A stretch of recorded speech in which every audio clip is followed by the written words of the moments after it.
En ce moment, je filme avec mon iPhone et des fois la vidéo ne tourne pas, donc c'est déjà la deuxième prise concernant cette vidéo du spoiler du chapitre 407 de Hunter x Hunter qui va se concentrer autour du personnage de Morena et très certainement de Broxen, qui est une proche de Tserenich, qui fait partie de sa milice qui est au premier étage, mais qui est descendue au deuxième suite à la dénonciation de 5 autres gardes de Tserenich qui ont un petit peu balancé à leur chef que le naine existe et les propriétés du naine, et celui-ci a convoqué Broxen au deuxième étage pour en savoir plus, l'éloignant de Tserenich, donc elle est un peu vénère.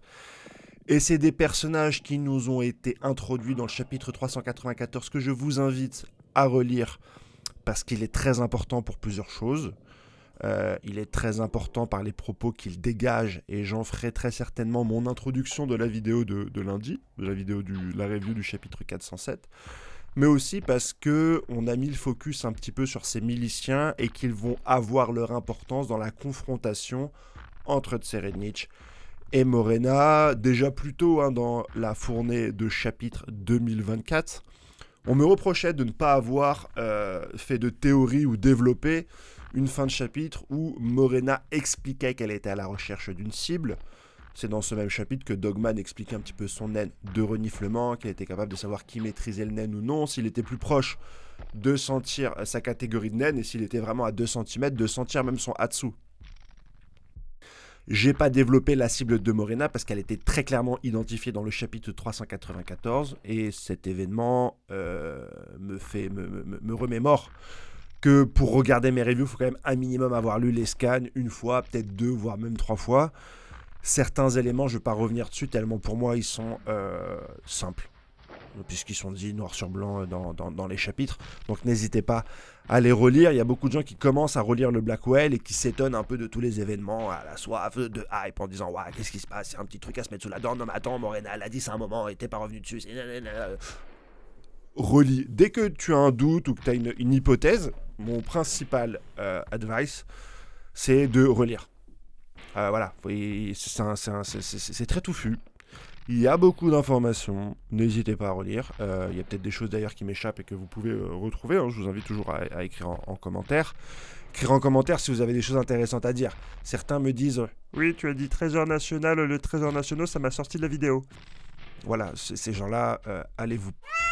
Il y a d'autres youtubeurs de talent, Yulix, Magic Kiroa, Hunter 404, Crotal, qui sont très bons. N'hésite pas, si jamais la prononciation de Senritsu de Hurricane Murugu te sort de la vidéo, te fais pas de souffrance, et puis tu sors. Tu vas avoir d'autres youtubeurs, ils sont très très bons. Très très bons dans leur domaine. On a la chance d'avoir des gens extrêmement passionnés, donc ne te prive pas, tu n'as rien à faire ici. Pour les autres, n'hésitez pas à vous abonner, bien sûr, si vous aimez ce genre d'analyse touffue. Des théories qui généralement sont à contresens de ce qui se fait en général, mais si tu veux avoir un avis un petit peu différent du tien, eh bien n'hésite pas à t'abonner, à me corriger si tu as un truc intéressant à me dire. Voilà. Ah non, dis pas Bikuto, dis Victor, je l'ai lu en japonais parce que j'ai été en échange au Japon. Je m'en bats. Je te le dis honnêtement. Moi, je dis Hunter x Hunter. Kurapika, je dis L. J'ai lu la version Kana de 1999. J'ai pas vu l'animé 2021. Avec des couleurs, des mélodies, des OAV, des OST. Ouais, super, le voyage de Gon. C'est pas ça, mon Hunter x Hunter. Après, je ne critique pas. J'adore l'animé 2021 et la hype que ça a amené, surtout sur Netflix. J'adore ce nouveau graphisme un peu en couleur bonbon qui rend Hunter x Hunter beaucoup plus abordable, mais je ne viens pas de ce monde-là, autant être honnête. Voilà, maintenant vous savez qui je suis. À mettre un pouce bleu, c'est intéressant aussi pour faire monter l'algorithme de la vidéo, et puis c'est parti pour ce chapitre qui devrait être particulièrement intéressant, mais qui descend encore d'un étage en termes d'action. Déjà que beaucoup attendaient des combats de naines, des explosions, etc. Il n'y a pas un seul combat depuis le début du Black Whale. Wow, Kurapika, c'est quand même tapé contre 2 gardes de Benjamin, mais à part ça, il n'y a pas eu trop d'action. Donc tu risques d'être un petit peu déçu en termes d'action, mais par contre, en termes de raisonnement intellectuel, ça va être super intéressant. Les deux personnages que sont Morena donc, et Braxton, qui est un garde de Tserenich, ou une garde de Tserenich, si ça te sort de cette vidéo, si cette erreur te sort de la vidéo, va te... vont échanger. Broxen est très clairement otage. Morena a besoin de Broxen. Et ces deux points de vue vont rentrer en conflit autour d'un jeu de cartes. Est-ce que c'est un jeu de cartes de naine de Morena? Je crois pas, là j'ai une capacité qui est suffisamment cheatée. Si on en a une deuxième, je trouve ça abusé. Est-ce que c'est un de ses gardes qui lui prête la compétence ou qui active la compétence et Morena joue à ce jeu de naine? Ou est-ce que Morena a une deuxième compétence? Ce qui la rendrait complètement cheatée. Mais en même temps, sa première compétence, elle est royale pour foutre le bordel, mais en combat, elle ne sert pas à grand chose. Donc elle a peut-être une deuxième compétence. Mais ça, on verra directement avec la traduction. J'ai pas complètement lu la trad, donc voilà, si tu tombes sur cette vidéo samedi et que tu me dis « Mais non, en fait, c'était sa compétence », bah, c'était juste qu'on est vendredi matin, que j'avais pas d'informations. Et on va essayer de déchiffrer comme ça, comme les princes qui essayent de déchiffrer leur propre pouvoir de naine. Voilà comment tu peux lire Hunter x Hunter de façon méta. Le jeu de cartes ressemble à un jeu de tarot. Chacun tire des cartes et chaque carte a un petit peu une signification. Sur certaines, j'ai vu yes, sur certaines, j'ai vu no. Sur certaines, il y a des muscles. On comprend que ces cartes vont peut-être obliger les deux joueurs à dire la vérité, à poser les conditions, à prendre le dessus sur l'autre. Toute la question va être de prendre le dessus sur l'autre. Morena a besoin d'un garde très certainement pour s'infiltrer et atteindre Tserednich. Et Broxen, dans son métier de milicien, veut très certainement se débarrasser de Morena.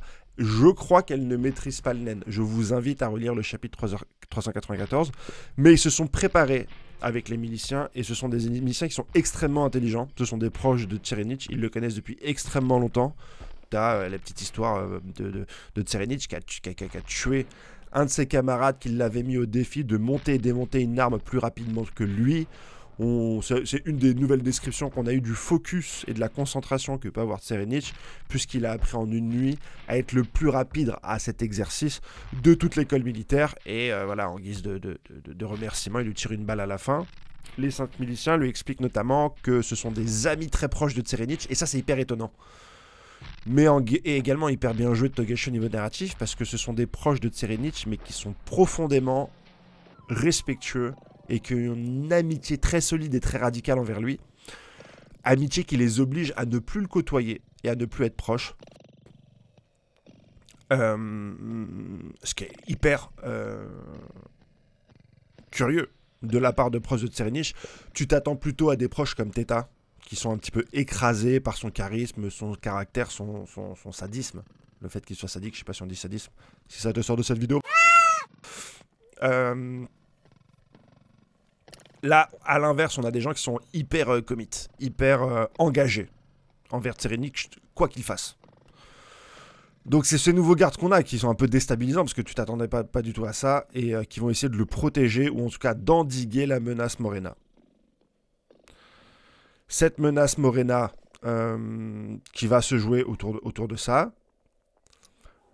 Si Broxen gagne, ça va mettre en avant ses amis de Tserednich et renforcer un peu des personnages secondaires autour de Tserednich. Des personnages secondaires qui vont très certainement rentrer en conflit avec Kurapika. Enfin, ça va être au niveau moral très compliqué de t'attaquer à Tserednich s'il est entouré par des personnes qui sont saines d'esprit. Et logique surtout. Parce que c'est beaucoup la logique, confrontation de la logique. Si Morena gagne cette partie, elle va très clairement rentrer en conflit avec Tserednich. Et on aura le combat de Tserednich contre Morena qui va très certainement mettre en avant Tserednich. Parce que jusqu'ici, il est dans une espèce de quête de puissance et d'apprentissage. Mais il n'a pas encore eu d'adversaire. Il est en train de s'entraîner dans la salle de l'esprit du temps. Il faut un adversaire pour montrer à quel point il est devenu puissant et majestueux. Pour clairement l'identifier en tant que menace principale de Kurapika et peut-être même du Black Whale. C'est comme ça que je vois les choses en tout cas. Ce chapitre se contente de nous expliquer le jeu de cartes et la confrontation entre les deux. La réelle partie ne se fait pas encore. Est-ce qu'elle sera dans le prochain chapitre? Je ne sais pas. Peut-être qu'elle sera beaucoup plus tard. Dans le style de narration de Yoshiro Togashi, tu peux arriver sur un point, développer d'autres intrigues et revenir sur ce point après. Ça ne dérangera personne. À part ceux qui sortent de la vidéo, parce que je me suis trompé au niveau d'une faute d'orthographe. L'échange entre les deux et la complexité, la négociation qui va se mettre en place va être particulièrement intéressante. Et je reviendrai dessus dimanche, parce que dans mon métier actuel de recruteur, il y a une grande part aussi de négociation et j'ai un intérêt assez poussé, une grosse curiosité sur la négociation. quelle qu'elle soit, en entreprise, avec ton conjoint, avec ta famille, ton père, ton frère, etc. Donc on va rentrer dans ce genre d'analyse. Voilà pour tout ce que j'ai à dire. Lisez le chapitre 394, il est exceptionnel. Je pense que je vais déraper et mettre un titre du style « Le retour de Gon dans le Dark Continent » juste pour faire péter un plomb aux gens, parce que ça m'éclate. Et très content de vous faire la review. Voilà. Ça va être cool. Ça va niquer mon week-end, mais ça va être cool. Passez une excellente journée. À tout le monde, sauf ceux qui disent « On prononce pas Senretsu, on prononce Senretsu parce que c'est un prénom japonais. » Allez vous faire... Je pense que comme ça, je me fais pas démonétiser. Au pire, je me fais démonétiser, c'est pas grave. Et apprécions ce nectar qu'est Hunter x Hunter, parce que c'est très très bon. Voilà pour ce que j'ai à dire. Le chapitre ne traitera de rien d'autre, à part Morena contre Braxton. Et tant mieux si c'est le choix de Togashi. T'imagines l'auteur qui te place quand même les règles d'un nouveau jeu de cartes qu'il a inventé juste pour une négociation. Ce mec est fou.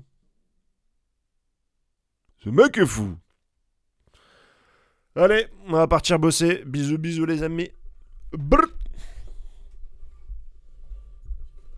Gazo, il a tapé offset, je suis grave content.